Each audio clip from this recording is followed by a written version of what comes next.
Here is our lesson for 1.2.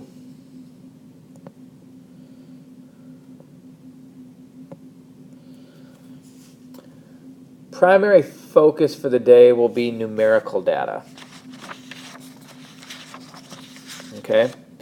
Good way to display it here. I have a simple set of data. It only has 9 pieces to it. 9 individuals, as we would say, and it's measuring the battery life. Okay. A great way to display some of this data would be what we call a dot plot. Okay. So I go through each piece of information, and constructing one is really simple. You put a dot where that piece of data goes. Once you put them all on there, you can kind of collectively start to see how the data is spread out. Again, we're measuring battery life of these particular devices. There's a 360, 330.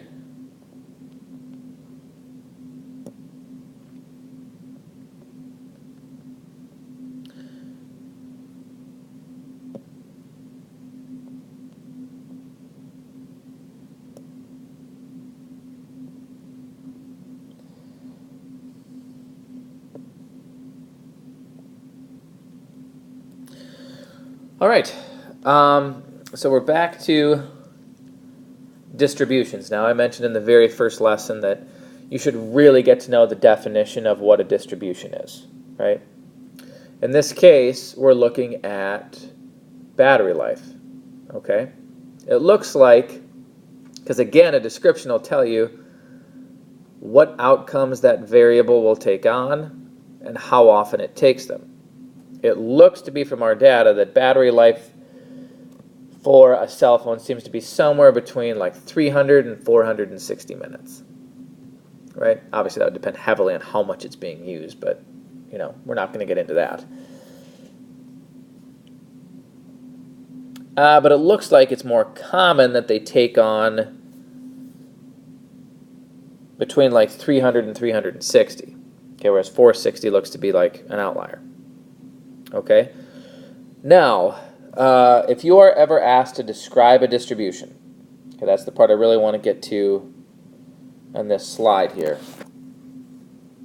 And this one does it very well. Okay. A lot of times we like to call it SOX. The first S stands for shape. Okay. At this point, you've really got 3 options. You could say that your data looks symmetric.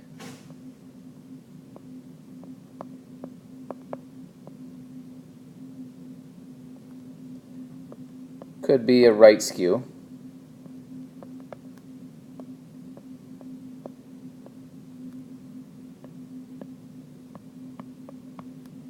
Or a left skew.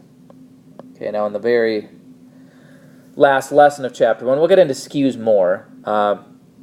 This, you could make a case that it's a right, okay, because this outlier right here is kind of pulling some measurements that we could take off to the right. If you ever draw on a curve over it, you'll see that the tail that you draw is in the direction of a skew. Okay, you'll see these kind of drawings more in 1.3. Okay, but that's typically for right now. Eventually we'll get into the concept of a normal distribution, but right now, if you're talking about shape, you're probably going to say one of those 3 things.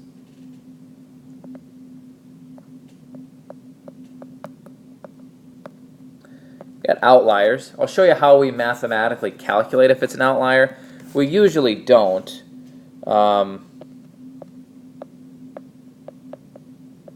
If we don't want to go through the calculation and then a SOX description, we typically don't. I don't know, like mathematically, if 460 is an outlier. Right? An outlier is just defined to be a piece of data that differs significantly from the others. That seems like that's the case for 460, so we'll call it one. Where is the distribution centered?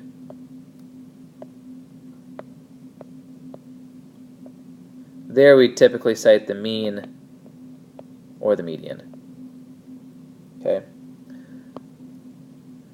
And for spread, a couple new terms here that I'll have to show you because you don't know how to calculate either one. They did range, which is fine. You could say range, that's max minus min. IQR is for interquartile range. I'll show you how we do that. And then our favorite one is standard deviation.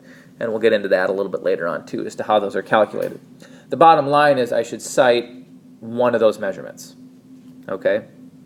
Center looks to be at about 330. That's more or less kind of estimating the median. And then it gave the range, right? That there's from the max to the minimum, there's a difference of about 160 minutes. Okay? Now that response has it all in there. But if you're asked to describe a distribution, you should touch on those four things. Shape. Are there any possible outliers? If so, what are they? Where is it centered? And then how much spread? Those are the kind of things in a distribution that we want to know.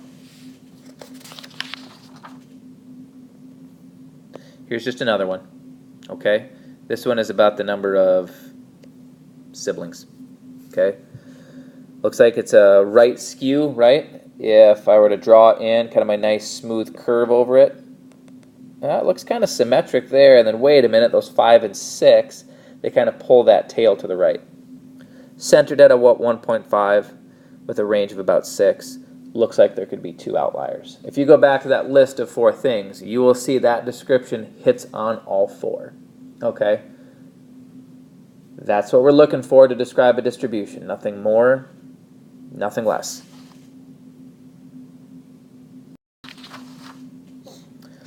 All right, we could compare 2 of them, okay? Here's the big thing that can get you into trouble. If you're asked to compare, don't do 2 separate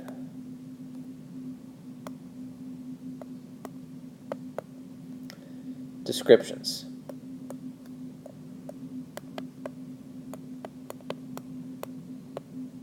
Okay? Don't do 2 separate descriptions. Here's what I mean. This is looking at energy costs for top and bottom freezers. Okay? Start with shape.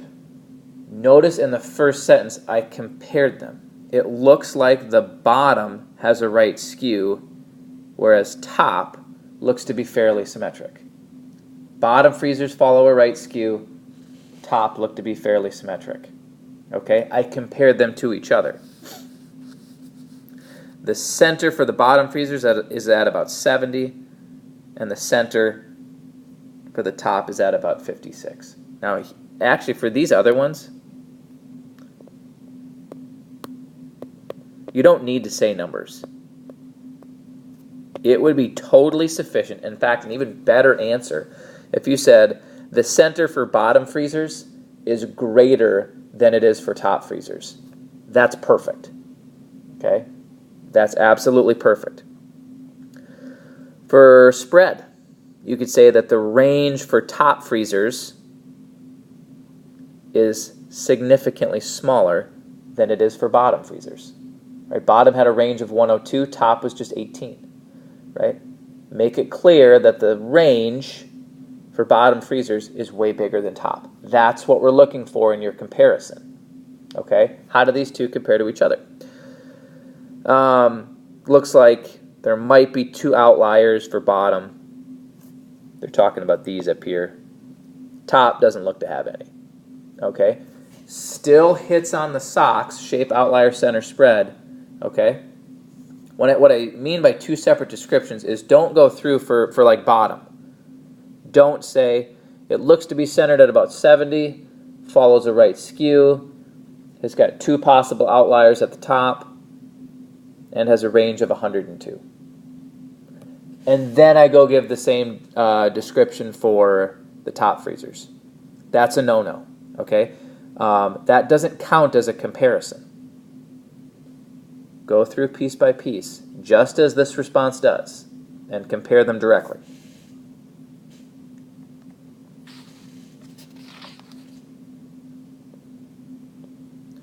Here's another one for you. I won't say much about it. Other than this is a double stem plot. Okay, make sure you look close attention. Pay really close attention to the key. Every stem plot always comes with a key. So 2-2 means 22 on either side. That can get a little bit confusing, like right down here. For the other side, you kind of read it backwards. That means 57, right? Because the stem for this particular plot is always the 10. That's what the key tells you, is that the number in the middle is the tens place. Okay? Notice the comparison here. First line talks about shape. Second one compares centers. Remember, for center and spread, you don't even need to cite numbers. Which one was bigger? Or are they about the same? Okay? There's spread, and then they talk about outliers. Each sentence should follow SOX.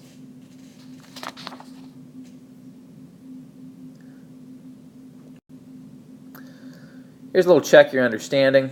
Now we got another stem plot here about the percent of residents for all 50 states and the district, as I like to call it, the District of Columbia, that are 65 or older.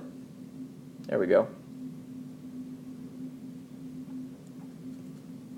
The low outlier is Alaska. I'm assuming they're talking about this piece of data right here, and based on the key, that means 6.8%. Ignoring the outlier, what shape is the distribution? I could kind of draw a little curve over it. That'd be B.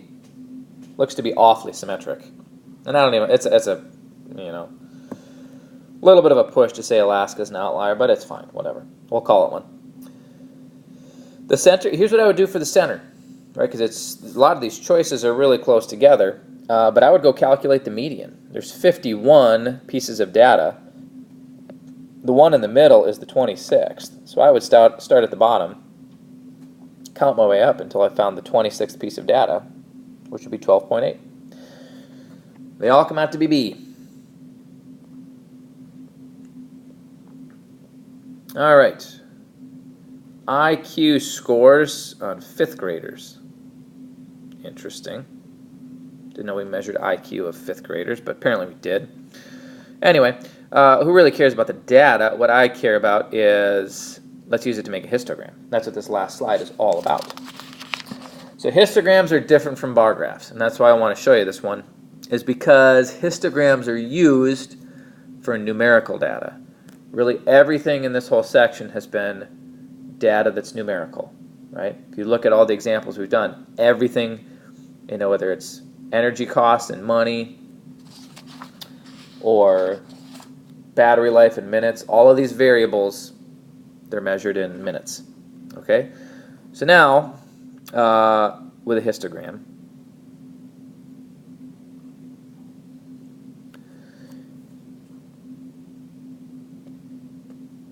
I'm going to keep track of how this data goes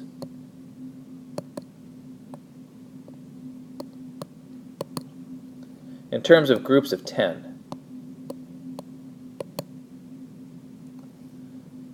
Now, it would obviously be helpful to have the data in order. Your calculator can do that. You should get in the habit on the Schoology page of using the links to go to calculator tutorials. There is one about how to enter data and order it and to get 5-number summaries.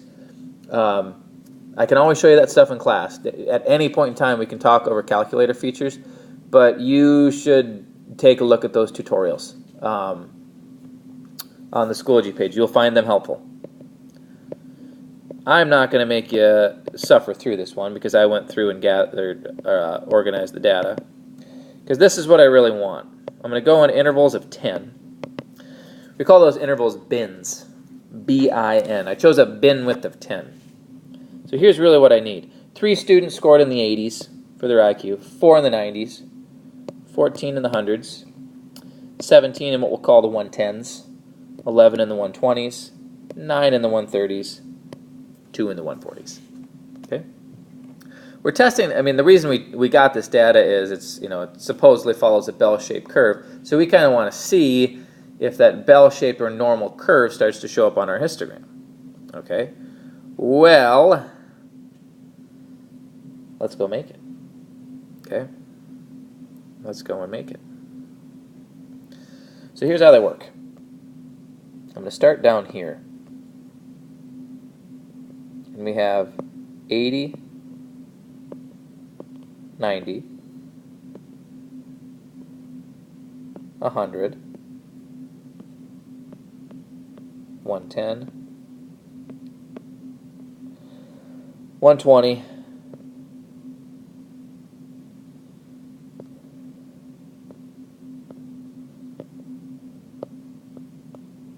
and I can stop at 150. Nobody scored that high. Okay. On the left side, this is a huge thing with histograms that people a lot of times get messed up on. Okay.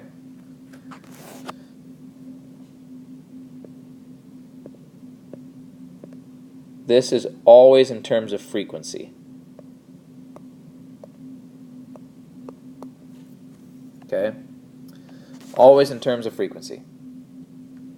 Now I saw that my highest category was the 110s. 17 students were in the 110s. So I need to go up to 18.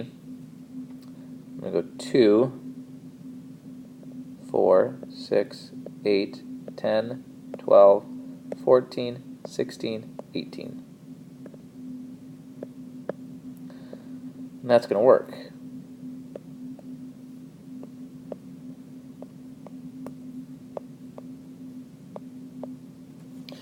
All right, here we go. So my first bar on my histogram is for the 80s, okay, and it should go up to 3, okay? So that is for 80 to 89. You always kind of start on the left side, okay? 3 students were there. For the 90s, there were 4. Notice here, this is the big difference that you can use from a histogram to a bar graph. There's no gap between the bars. Okay? Histograms never have them. And the bottom, you won't see categories, you'll see these interval of numbers. And then again on the left will always be frequencies. Now these bars are going to be much higher because in the hundreds, we were up at 14.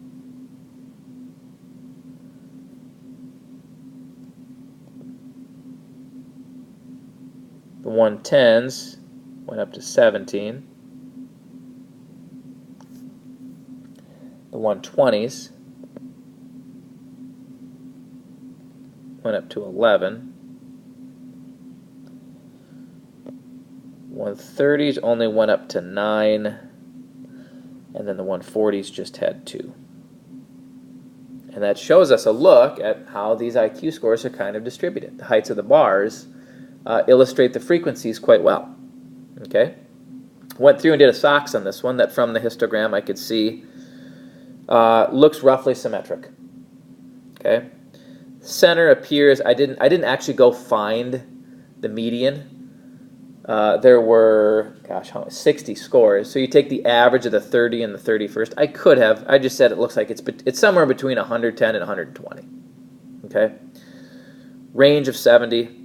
Doesn't appear to have any outliers. So I got my SOX in there. Okay. The bottom here has a note about histograms on a calculator.